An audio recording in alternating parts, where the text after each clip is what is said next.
नमस्कार दोस्तों, स्वागत है आप सभी का हमारे YouTube चैनल इंजीनियरिंग हैक्स पे। हम फिर से हाजिर हैं आप लोगों के सामने एक नई वीडियो के साथ। जैसा कि आप जानते हो, अभी आपकी ऑटोकैड की ट्यूटोरियल सीरीज चल रही है। इस सीरीज़ के अंदर आप लोगों ने अपने प्लानिंग को बना करके देख लिया है, अपना सेक्शन और एलिवेशन भी देख लिया है, अपने मैट्रिक प्लान को भी देख लिया है कि अगर आपको आउटर टू आउटर एरिया नहीं दिया हुआ तो उस तरीके के प्लान को आप किस तरीके से बनाएंगे। साथ ही साथ आप लोगों ने अपने स्टेयरकेस के फंडामेंटल और टेक्निकल्स को भी सीख लिया है। मतलब लगभग आपका 70 to 80% जो कोर्स है वो कंप्लीट हो चुका है ऑटोकैड का। आज की इस वीडियो में हम बात करेंगे अपने आइसोमेट्रिक प्लान के बारे में।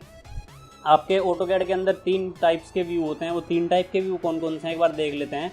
हमारे पास ऑटोकैड के अंदर स्पेशली 3 टाइप के जो व्यू हैं, उसके अंदर सबसे पहला आता है आपका ऑर्थोग्राफिक व्यू, उसके बाद आता है आपका ओब्लिक व्यू और उसके बाद आपका आता है पर्सपेक्टिव व्यू। आप लोगों ने जितने भी अपने प्लान, सेक्शन और एलिवेशन बनाए हैं वो अभी तक आपने ऑर्थोग्राफिक व्यू के अंदर बनाए हैं। इस ऑर्थोग्राफिक व्यू के 3 टाइप होते हैं, टॉप व्यू, उसके बाद आता है फ्रंट व्यू और उसके बाद आता है राइट व्यू। इसके अंदर क्या होता है, आपकी हर एक लाइन एक दूसरे से 90 डिग्री पर इंटरसेक्ट कर रही होती है।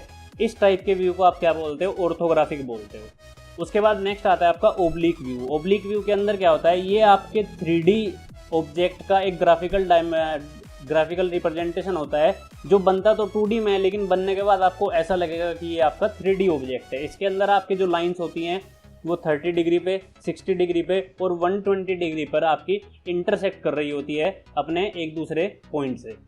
इसके जो 3 टाइप होते हैं वो कौन कौन से हैं आपके, वो पहला आपका आइसोमेट्रिक व्यू, उसके बाद आपका आता है डायमेट्रिक और उसके बाद आता है आपका ट्राइमेट्रिक। उसके बाद जो तीसरे टाइप का आपका जो व्यू है उसको हम बोलते हैं पर्सपेक्टिव व्यू। इस पर्सपेक्टिव व्यू के अंदर क्या होता है, ये 3 टाइप का होता है, 1 point perspective view, 2 point perspective view और 3 point perspective view. 1 point perspective view में क्या होगा कि आप एक पॉइंट को रेफरेंस मान करके अपना पूरा पर्सपेक्टिव व्यू डिज़ाइन करोगे या ड्रॉ करोगे। ऐसे ही 2 पॉइंट पर्सपेक्टिव व्यू में क्या होगा कि इसके अंदर आपको 2 रेफरेंस पॉइंट को लेना पड़ेगा। इसके अंदर भी आपका जो ग्राफिकल जो रिप्रेजेंटेशन होता है वो ऑब्जेक्ट आपको 3D में नज़र आता है। बेसिकली अगर हम बात करें तो पर्सपेक्टिव व्यू की इतनी ज़रूरत नहीं पड़ती है, बट ओब्लिक व्यू की ज़रूरत पड़ती है। बट अगर आप लोग डिज़ाइनिंग में मास्टर करना चाहते हो तो आपको इन तीनों टाइप के व्यू की अच्छे से नॉलेज होनी चाहिए, क्योंकि उसका पूरा का पूरा कंसेप्ट इन्हीं व्यू के ऊपर डिपेंड करता है। आज की जो हमारा जो टास्क है वो है अपने इस आइसोमेट्रिक प्लान को बनाना। तो इस आइसोमेट्रिक प्लान को बनाने से पहले आप एक बार इसको अच्छे से देख लो, इसकी हर एक डायमेंशन को रीड कर लो। रीड करने के बाद अब इसकी जो यूनिट है वो कोई यूनिट आपको नहीं दी हुई है। आप लोग इसको चाहो तो सेंटीमीटर में बना सकते हो, मीटर में बना सकते हो, mm में बना सकते हो। आज का हमारा मेन फंडा यूनिट में काम करने का नहीं है। आज हमें सीखना है कि अपने ऑटोकैड में किसी भी आइसोमेट्रिक प्लेन के डायग्राम को किस तरीके से बनाया जाता है। तो चलिए स्टार्ट करते हैं। सबसे पहले आप लोगों ने अपने ऑटोकैड को ओपन कर लिया। ऑटोकैड को ओपन करने के बाद अगर आप लोग जब भी कोई लाइन बनाओगे तो वो हमेशा ऑर्थो को ऑन करके 90 डिग्री पर ही बनेगी। अब अगर आप अपने ओब्लिक व्यू के आइसोमेट्रिक व्यू की बात करो तो आइसोमेट्रिक व्यू के अंदर, डायमेट्रिक व्यू के अंदर और ट्राइमेट्रिक व्यू के अंदर आपकी जो लाइंस होती हैं वो 30 डिग्री पे होती है, 60 डिग्री पे होती है और 120 डिग्री पर होती है। अब आप बार बार अपने एंगल्स में जा करके अपनी लाइन को 30 डिग्री पे बनाओ या 60 डिग्री पे बनाओ या 120 पे डिग्री पे बनाओ, ऐसा पॉसिबल नहीं है। तो इसी चीज़ को आसान करने के लिए ऑटोकैड ने आपको एक आइसोमेट्रिक प्लान दिया है। उसी आइसोमेट्रिक प्लान का यूज़ करके आप अपने आइसोमेट्रिक डायग्राम को ड्रॉ करोगे। तो सबसे पहले आपका क्या काम होगा, आज आपको अपने इस प्लेन को चेंज करना है। जब भी आप अपने ऑटोकैड को ओपन करते हो तो बाय डिफ़ॉल्ट आप लोगों के सामने हमेशा ऑर्थोग्राफिक प्लेन ही ओपन होगा। तो आपको अपने ऑर्थोग्राफिक प्लेन को चेंज करना होगा अपने आइसोमेट्रिक प्लेन में। आइसोमेट्रिक प्लेन में चेंज करने के लिए आप लोगों के सामने बहुत सारे ऑप्शन है। सबसे ईजीएस्ट मेथड क्या है, यहाँ पे आपके स्टेटस बार के अंदर ये टॉगल्स बटन दिए हुए हैं। इन टॉगल्स बटन के अंदर आपको अपने ग्रिड मोड के ऊपर आना है और इसके ऊपर राइट क्लिक प्रेस करना है। माउस के राइट क्लिक को प्रेस करने के बाद आप लोगों के सामने ऑप्शन आएगा ग्रिड सेटिंग में। इस ग्रिड सेटिंग के ऊपर आप लोगों को क्लिक करना है। ग्रिड सेटिंग पर क्लिक करते ही आप लोगों के सामने ड्राफ्टिंग सेटिंग का एक डायलॉग बॉक्स ओपन हो जाएगा। इस बॉक्स के अंदर आप लोगों को अपने आइसोमेट्रिक स्नैप को एक्टिवेट कर देना है। आइसोमेट्रिक स्नैप पे क्लिक करने के बाद आपको ओके के बटन पे क्लिक कर देना है। जैसे ही आप अपने स्नैप को ऑर्थोग्राफिक से आइसोमेट्रिक में कन्वर्ट करोगे, आपका जो माउस का जो सिंबल है वो चेंज हो जाएगा और साथ ही साथ जो आपकी ग्रिड की जो लाइंस हैं उनका भी स्नैप बदल जाएगा, उनकी भी डायरेक्शन बदल जाएगी, क्योंकि अभी आपका आइसोमेट्रिक प्लेन एक्टिवेट हो चुका है। इसको दूसरी तरीके से एक्टिवेट करने के लिए आप लोगों को सिंपली प्रेस करना है DS एंटर। DS का मतलब होता है ड्राफ्टर सेटिंग। यहाँ पे आप लोगों को जाना है स्नैप एंड ग्रिड पे। स्नैप एंड ग्रिड पे जाने के बाद आपको आइसोमेट्रिक स्नैप पे क्लिक करना है और ओके के बटन पे क्लिक कर देना है। आइसोमेट्रिक में काम करने की कुछ हमारी कंडीशन है। पहली कंडीशन क्या है कि इसके अंदर ऑर्थो मोड हमेशा ऑन रहेगा। बिना ऑर्थो मोड के आप लोग कभी भी आइसोमेट्रिक डायग्राम को ड्रॉ नहीं कर सकते। दूसरा इसकी क्या कंडीशन है कि जब भी अगर आपको किसी ऑब्जेक्ट को अगर आपको एक ऑब्जेक्ट की सेम ऑब्जेक्ट क्रिएट करना है तो आप लोग ऑर्थोग्राफिक में क्या करते थे, अपनी ऑफसेट कमांड का यूज़ कर लेते थे। लेकिन आइसोमेट्रिक में आपको ऑफसेट कमांड ज़्यादा यूज़ नहीं करनी है, बहुत रेयरली यूज़ होगी। मैक्सिमम टाइम आपको अपनी कॉपी कमांड का ही यूज़ करना है। इसके अंदर अगर आपको डायरेक्शन चेंज करनी है, आइसोमेट्रिक के अंदर 3 डायरेक्शन होती है, isometric top, isometric left, isometric right.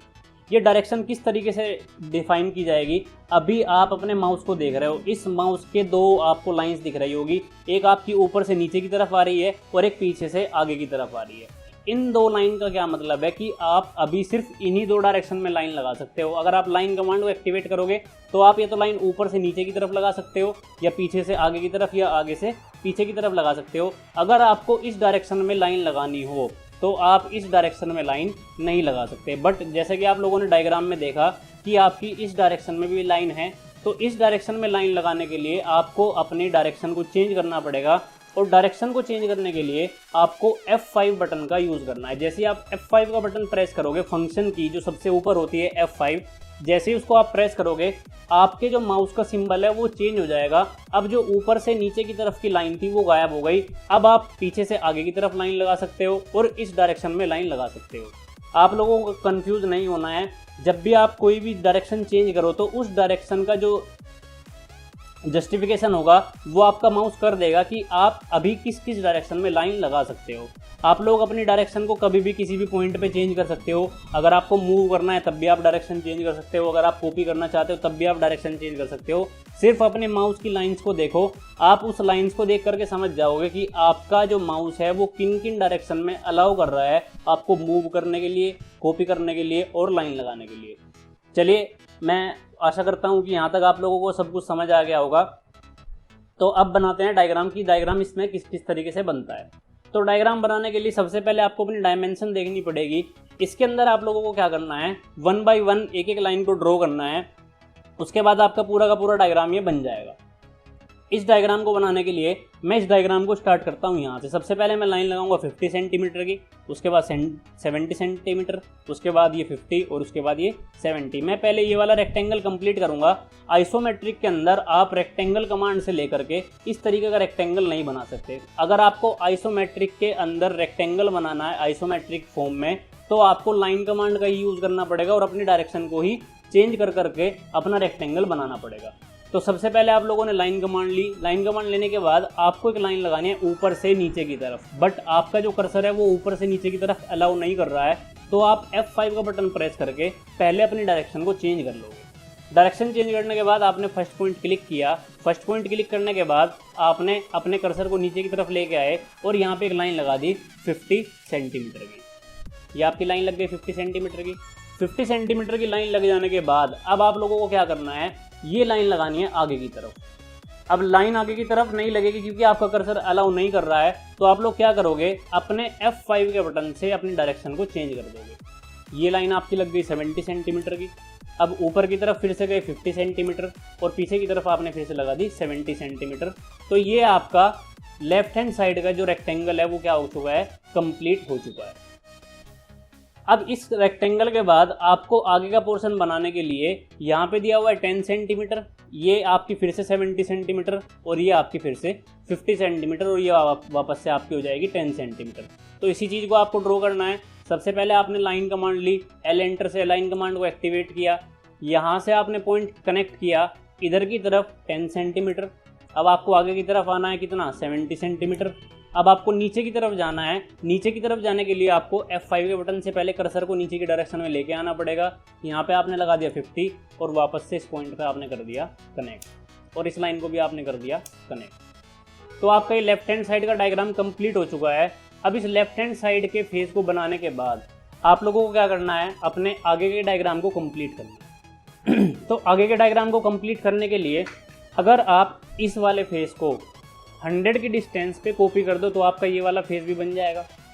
तो इसी फेस को बनाने के लिए आप लोगों ने क्या किया, इस डायग्राम को सिलेक्ट किया, CO एंटर से कॉपी किया।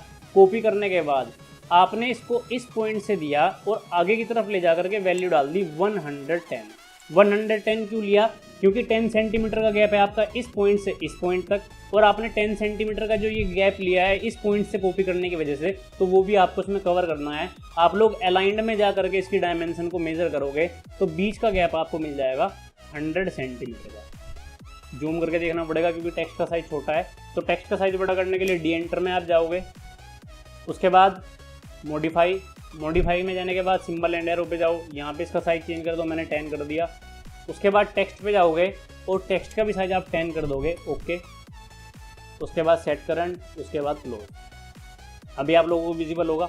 अब ये पॉइंट के बाद जो डेसिमल है वो 4 डेसिमल तक वैल्यू दिखा रहा है। इसको चेंज करने के लिए डी एंटर में जाओगे, मॉडिफाई, उसके बाद प्राइमरी यूनिट्स, उसके बाद जो आपका प्रीसीजन है इस प्रीसीजन को आप 0.0 कर दोगे, सेट करंट और क्लोज, ठीक है। आप इस डायमेंशन की लाइन को हटा सकते हो। अब आप चाहो तो यहाँ पर एक लाइन कनेक्ट कर दो इस तरीके से।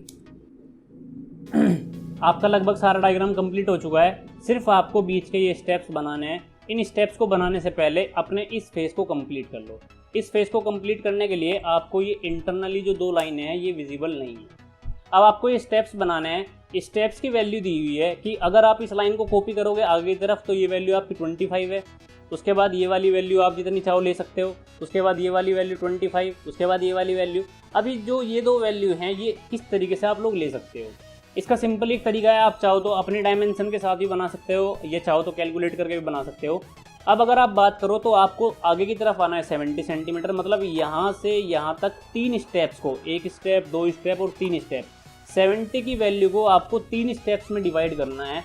तो आप 3 स्टेप्स में किस तरीके से डिवाइड कर सकते हो, इसको आप 20 ले लो, उसके बाद उसको 25, उसके बाद इसको 25, तो 25 और 25 कितना हो गया 50, उसके बाद 20 हो गया 70, यानी कि आपकी 70 की जो लेंथ है वो 3 हिस्सों में डिवाइड है और जो 50 की लेंथ है वो भी आपकी 3 हिस्सों में डिवाइड है। तो जो वैल्यू यहाँ पे दी हुई है आप उसके अकॉर्डिंग भी बना सकते हो, ये चाहो तो अपने अकॉर्डिंग भी आप इसको बना सकते हो। तो चलिए इसको अपने अकॉर्डिंग बना करके देखते हैं। अपने अकॉर्डिंग बनाने के लिए आपको इसको आगे की तरफ लेके आना है कितना, 3 हिस्सों में 70 की डिस्टेंस पे। तो मैंने इसको पहले वाले स्टेप को 25 एज्यूम कर लिया और बाकी के 2 स्टेप को 25 और 20 एज्यूम कर लिया। ऐसे ही आपको 50 के जो वैल्यू है, 50 की जो लेंथ है, इसको 3 हिस्सों में डिवाइड करना है। तो मैंने इसको डिवाइड कर दिया 15, 15 और 20 में। तो सबसे पहले आपने इसको कॉपी किया CO एंटर से, ऑफसेट कमांड का आप यूज़ नहीं करोगे। अब आपने इसको कॉपी किया पॉइंट से, अब आपको यह आगे की तरफ लेके आना है, बट ये आगे की तरफ आपको अलाउ नहीं कर रहा है। तो आप F5 का बटन प्रेस करोगे और इसको आगे की तरफ लाकर वैल्यू डाल दोगे 20 सेंटीमीटर। उसके बाद लाइन कमांड ली, ऊपर से नीचे की तरफ 20, आगे की तरफ 25, नीचे की तरफ 15 और आगे की तरफ 25। अगर आपकी लास्ट की वैल्यू 15 बचती है यानी कि आपकी कैलकुलेशन बिल्कुल सही है। 3 हिस्सों को आपने 50 को डिवाइड किया 15, 15, 20 में, और 70 को आपने डिवाइड किया 25, 25 और 20 में। अब आपको क्या करना है, इन लाइन को कनेक्ट करना है। लाइन कनेक्ट करने के लिए आप लोगों को सिंपली लाइन कमांड लेनी है, F5 से अपनी डायरेक्शन चेंज करनी है और अपनी लाइनों को बाहर कनेक्ट कर देना है, क्योंकि अगर आप इस लाइन पर आके कनेक्ट करने की कोशिश करोगे तो आपकी लाइनें गलत हो जाएगी। अब TR डबल एंटर से जो आपका एक्स्ट्रा पोर्शन है उसको आप ट्रिम कर दोगे इस तरीके से। ये हो गया आपका ट्रिम, और ट्रिम होते ही आपका डायग्राम कंप्लीट हो चुका है। अब सिर्फ आपको इसकी डायमेंशंस दिखानी है। डायमेंशन दिखाने के लिए आइसोमेट्रिक व्यू के अंदर हमेशा आप अलाइंड का यूज़ करोगे, क्योंकि ये आपकी स्ट्रेट लाइन नहीं है, और जहाँ पर भी हमें स्ट्रेट लाइन की डायमेंशन नहीं लेनी होती वहाँ पे हम अलाइंड का यूज़ करते हैं। अलाइंड ली, डायमेंशन को मेजर किया और इस तरीके से दिखा दिया। तो ये हो गया आपका आइसोमेट्रिक का फर्स्ट डायग्राम कंप्लीट। इस फर्स्ट डायग्राम को बन जाने के बाद हमारे पास आइसोमेट्रिक का एक दूसरा डायग्राम भी है। आप लोग चाहो तो इसको भी बना करके देख सकते हो। सिंपल वही तरीका है, आपको सिर्फ डायरेक्शन चेंज करनी है, अपने डायग्राम को बना लेना है। तो चलिए मैं इसको भी आपको बना करके दिखा देता हूँ। इसके अंदर सबसे पहले आपको दिया हुआ है रूम का साइज़, उसके बाद रूम की हाइट भी दी हुई है, उसके बाद फ्लोर का साइज़ भी दिया हुआ है। ये फ्लोर का साइज़ आपका ये वाली थिकनेस है। उसके बाद डोर की हाइट और विड्थ भी दी हुई है, उसके बाद विंडो की भी आपको हाइट और विड्थ दी हुई है। अब सबसे पहले आप लोगों को काम क्या करना है कि आपको एक रूम बनाना है जिस रूम की लेंथ और विड्थ आपको दी हुई है 300 एंड 350। तो आप लोगों ने क्या किया, चाहो तो इस डायग्राम को डिलीट कर दो, ये इसी के बराबर में बना सकते हो आप लोग। आपने लाइन कमांड ली, सबसे पहले एक रूम बनाया, रूम की लेंथ डाली 350 इस तरफ, 300 इस तरफ, उसके बाद 350, उसके बाद 300। उसके बाद आप लोगों को क्या करना है, ज्वाइन कमांड लेकर के इन चारों लाइनों को ज्वाइन कर देना। लाइन ज्वाइन करने का क्या मकसद है हमारा, हमें क्या करना पड़ेगा, अपने इस फ्लोर को पहले ही बनाना पड़ेगा, क्योंकि अगर आपने ये लाइन डिलीट कर दी तो आप इस फ्लोर को नहीं बना पाओगे। इस फ्लोर की कोई वैल्यू नहीं दी हुई है, आप चाहो तो इसको अपनी मर्जी से भी ले सकते हो। तो इसको बनाने के लिए आप लोगों ने क्या किया, अब यहाँ पे ऑफसेट कमांड का यूज़ किया, ऑफसेट की वैल्यू डाली 80 और आपने इस तरीके से इसको बना दिया। तो आपके फ्लोर भी बन गया और रूम भी बन गया। अब आपके रूम की हाइट दी हुई है 350 सेंटीमीटर। तो 350 सेंटीमीटर बनाने के लिए आपने लाइन कमांड ली, यहाँ से एक लाइन लगा दी ऊपर की तरफ और इसकी वैल्यू डाल दी 350। अब इसी लाइन को आपने सिंपली कॉपी किया CO एंटर से, इस पॉइंट से कनेक्ट करके आपने अपने हर एक कॉर्नर पॉइंट पे इस लाइन को लगा दिया। अब आप लोगों को इस लाइन को फिर से एक्सप्लोर कर देना है। एक्सप्लोर क्यों करना है, क्योंकि हमें जिन जिन चीज़ों की ज़रूरत नहीं है आपको उनको हाथ क्या डिलीट कर देना है, अदरवाइज आप बाद में क्या हो जाओगे, कंफ्यूज हो जाओगे। तो इसको भी ट्रिम कर दिया और इसको भी ट्रिम कर दिया। ये आपका रूम भी बन चुका है और आपका फ्लोर भी बन चुका है। अब आपको क्या करना है, इस हट का ये सेंटर वाला पार्ट बनाना है। सेंटर वाला पार्ट आपका जो है, जो आपके रूम की हाइट है, इस रूम की हाइट से ज़्यादा है। मतलब रूम की हाइट आपने लिया 350, तो इस वैल्यू को हम ले लेते हैं 400, ताकि आपका एक स्लोप बन जाए। इस स्लोप को बनाने के लिए आपने सेंटर से एक लाइन ली ऊपर की तरफ और इसकी वैल्यू डाल दी 400। अब इस स्लोप बनाने के लिए लाइन कमांड ली, यहाँ से यहाँ पे लाइन कनेक्ट कर दी और यहाँ से यहाँ पे आप लोगों ने लाइन कनेक्ट कर दी। अब आप लोग देखोगे तो आपके इस डायग्राम में आपकी जो लाइन है ये थोड़ी सी बाहर निकली हुई है, इधर भी और इधर भी। अब यहाँ पे अगर आप रैंडमली लाइन कमांड लेकर के इस लाइन को बनाने की कोशिश करोगे तो आप लोग इस लाइन को नहीं बना पाओगे, क्योंकि आप लोगों को इस एंगल पे लाइन लगाने के यहाँ पे ये अलाउ नहीं कर रहा है। तो इस लाइन को एक्सटेंड करने के लिए हमारे पास क्या तरीका है, हमारे पास ऑटोकैड में कमांड होती है, कमांड का नाम है लेंथन कमांड। अगर आपको किसी भी लाइन को किसी एक पॉइंट तक या किसी वैल्यू को भर करके उस लाइन को एक्सटेंड करना है तो आपको लेंथन कमांड का यूज़ करना पड़ेगा। क्योंकि एक्सटेंड कमांड के लिए क्या करना पड़ेगा कि आपको ये लाइन कहाँ तक एक्सटेंड करनी है, वहाँ तक आप लोगों के पास एक पॉइंट होना चाहिए और वो पॉइंट हमारे पास अवेलेबल नहीं है। उस पॉइंट के अवेलेबल ना होने की वजह से हम यहाँ पर एक्सटेंड कमांड का यूज़ नहीं कर सकते, हमें यहाँ पे अपनी लेंथन कमांड का यूज़ करना पड़ेगा। तो लेंथन कमांड यूज़ करने के लिए आप लोगों ने प्रेस किया LEN एंटर। LE एंटर के अंदर आपको जाना है डेल्टा में। डेल्टा पे आप लोगों को क्लिक करना है। डेल्टा पे क्लिक करके आपने कहा कि मुझे ये लाइन बढ़ानी है 10 सेंटीमीटर। 10 सेंटीमीटर बढ़ाने के बाद अब जिस तरफ आपको लाइन बढ़ानी है उस तरफ आप सिंपली क्लिक करोगे। मैंने इसको 2 बार बढ़ाया 20 सेंटीमीटर और इसको बढ़ा दिया 10 सेंटीमीटर। उसके बाद आप लोगों ने इस दोनों लाइनों को कॉपी किया, CO एंटर से, बेस पॉइंट दिया, डायरेक्शन चेंज की F5 से पीछे की तरफ और ये लेंथ डाल दी 350, क्योंकि मुझे पता है मेरे रूम की जो लेंथ है वो 350 है।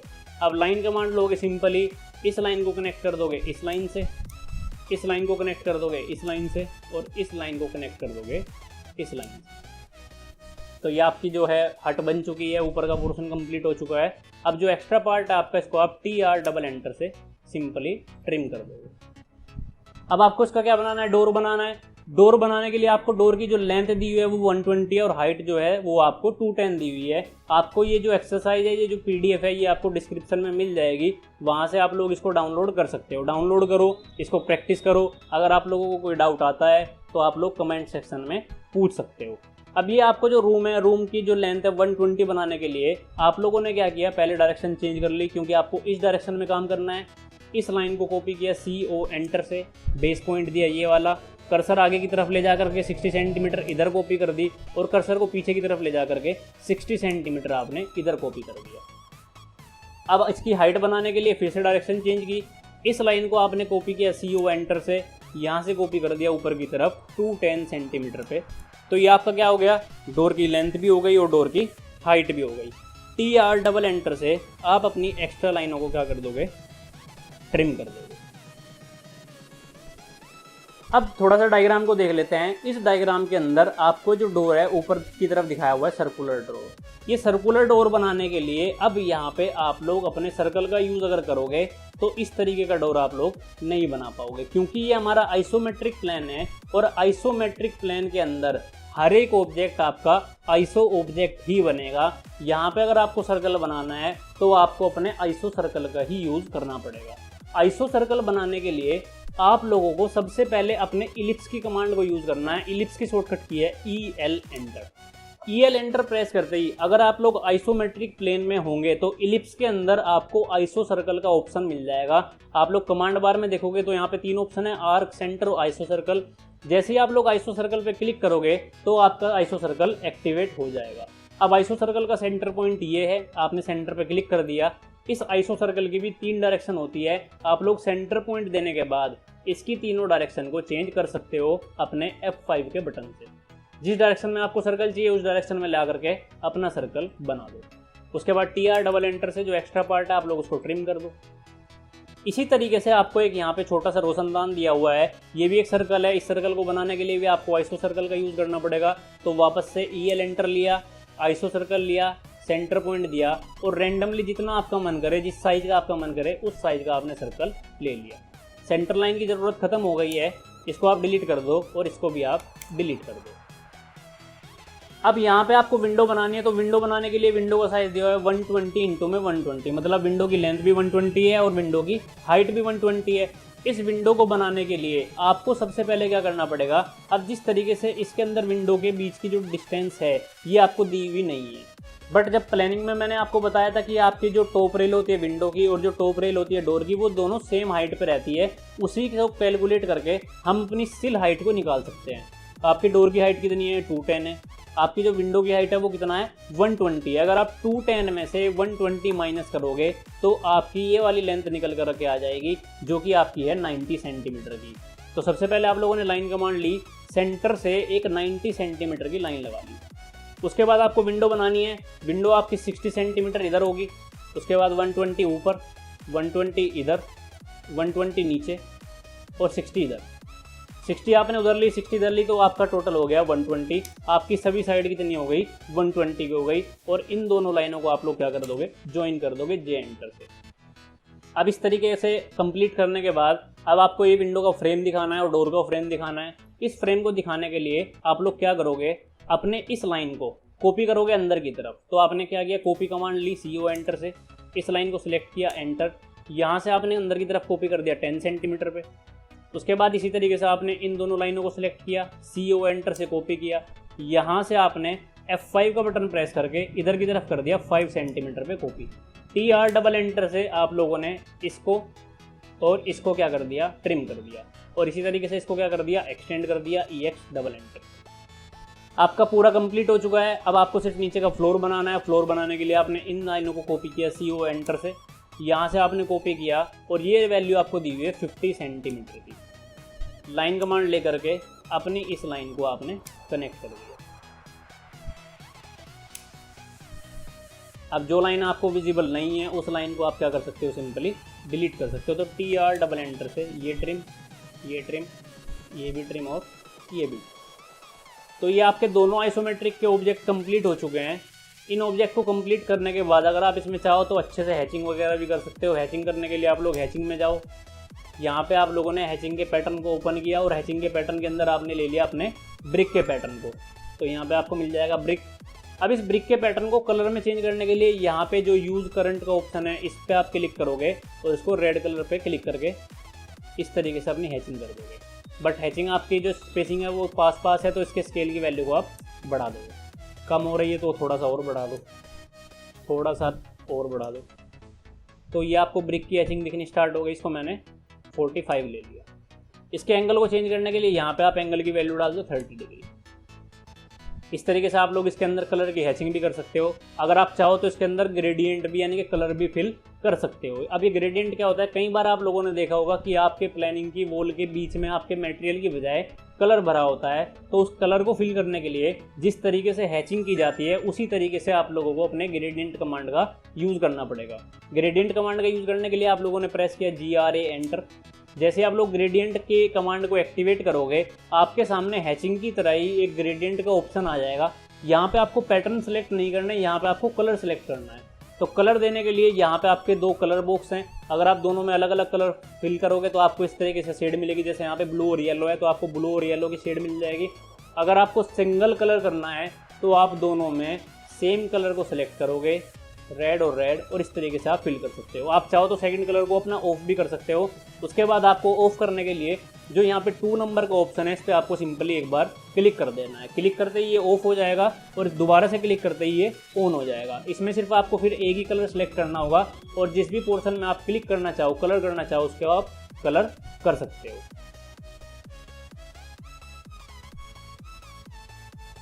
तो ये था आपका isometric plan. Isometric plan complete हो जाने के बाद अब इसके अंदर आपका थोड़ा सा ही कोर्स बचा हुआ है। इसके बाद आपकी ऑटोकैड की ट्यूटोरियल सीरीज कंप्लीट हो जाएगी। उसके बाद हम मूव करेंगे नेक्स्ट सॉफ्टवेयर की तरफ। तो अगर आप लोगों को ये वीडियो अच्छा लगा हो तो चैनल को लाइक करें, सब्सक्राइब करें और ज़्यादा से ज़्यादा शेयर करें, क्योंकि मैंने आप लोगों को बताया हुआ है कि पहले कुछ स्टूडेंट्स को, लगभग 500 to 1000 स्टूडेंट को हम लोग फ्री सर्टिफिकेट प्रोवाइड करेंगे। लेकिन वो फ्री सर्टिफिकेट ऐसे नहीं मिलेगा, आप लोगों को प्रॉपर क्लास लेनी पड़ेगी, उसके बाद एक एग्ज़ाम देना पड़ेगा। उस एग्ज़ाम में अगर आप लोग क्वालिफाई करोगे तभी आपको सर्टिफिकेट मिलेगा। तब तक के लिए अब मिलते हैं हम नेक्स्ट वीडियो में। तब तक के लिए बाय बाय।